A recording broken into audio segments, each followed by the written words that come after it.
আসসালামু আলাইকুম। আপনারা আমার হাত দেখছেন তাফসিরে উসমানী দ্বিতীয় খণ্ড। তাফসিরে উসমানী দ্বিতীয় খণ্ড রচনা করেছেন মাওলানা মাহমুদুল হাসান রহমতুল্লাহ আলাইহি এবং মাওলানা সাব্বির আহমদ উসমানী।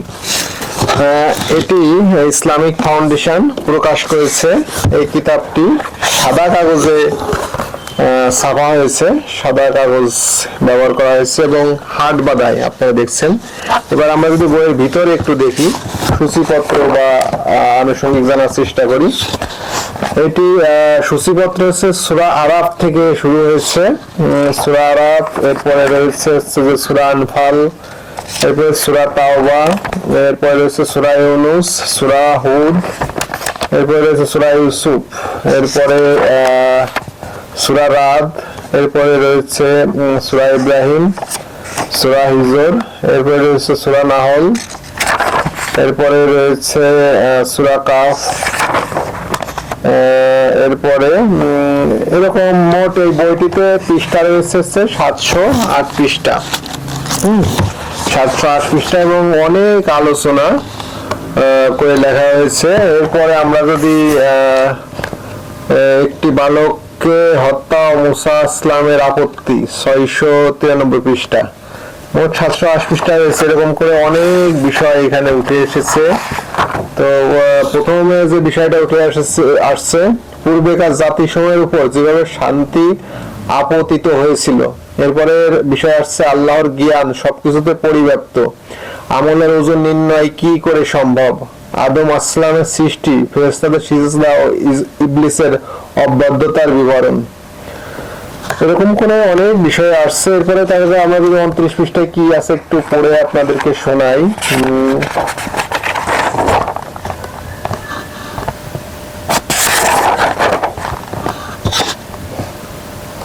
তিনি বললেন, তুমি এখান থেকে নেমে যাও, তুমি এখান থেকে অহংকার করবে তা হতে পারে না, কাজে বের হয়ে যাও, তুমি অধম। এরপরে আকর্ষণ করা হয়েছে অন্যদিকে নবুয়তের আবশ্যকতা, আম্বিয়া আলাইহিস সালামের আগমন, তাদের জীবন চরিত্র আছে। আমরা একটু অন্য বিষয় চলে গেছিলাম, একটু জায়গায় যাই। আদম আসসালামের সৃষ্টি ও ফেরেশতাদের সিজদা, ইবলিসের অবাধ্যতার বিবরণ, অর্থাৎ তোমাদেরকে সৃষ্টি করার আগে বসবাস ও পানাহার ইত্যাদির ব্যবস্থা করি, তারপর তোমাদের মূল উপাদান সৃষ্টি করি, তারপর সে উপাদানকে এমন চিন্তাকর্ষক নকশা ও সুন্দর সুদৃশ্য আকৃতি দান করি যা কোন সৃষ্টিকে দান করা হয়নি, তারপর সে মাটির আকৃতিতে সেই আত্মা ও প্রকৃতি দান করা হয়, যার বদলতে তোমাদের পিতা আদম আসসালাম মহান আল্লাহর খলিফা মনোনীত হন। ফেরেশতাগণ তাকে সিজদা করে, তখন তোমাদের সকলের অস্তিত্ব আর তার অস্তিত্ব নিহিত ছিল।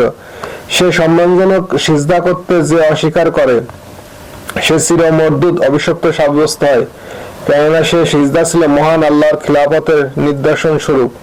আলাপ আলোচনা ও প্রকাশ্য পরীক্ষার পর ফেরেশতাগণ আদম আসলামের জ্ঞান, শ্রেষ্ঠত্ব, গুণাবলী সম্পর্কে অবগতি লাভ করেছিল।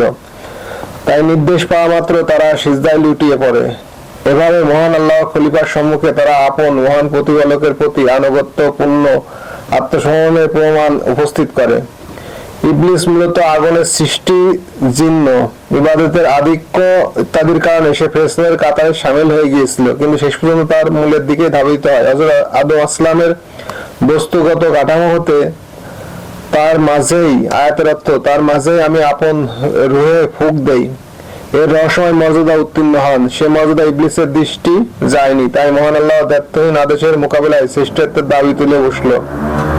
বাংলা, আমি তার চেয়ে শ্রেষ্ঠ, আমি সৃষ্টি করেছ আগুন দ্বারা, আমাকে সৃষ্টি করেছে আগুন দ্বারা, আর তাকে সৃষ্টি করেছে মাটি দ্বারা।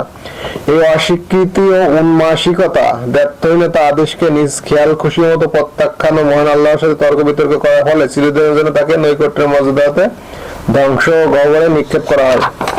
এরকম অসংখ্য বিষয় এই কিতাবে উঠে এসেছে। তাফসিরে উসমানী দ্বিতীয় খণ্ড, এটা কিন্তু এখন পাওয়া যাচ্ছে, আপনারা চাইলে কিতাবটি সংগ্রহ করতে পারেন। আজকের মতো এ পর্যন্তই। আসসালামু আলাইকুম ওয়া রাহমাতুল্লাহ।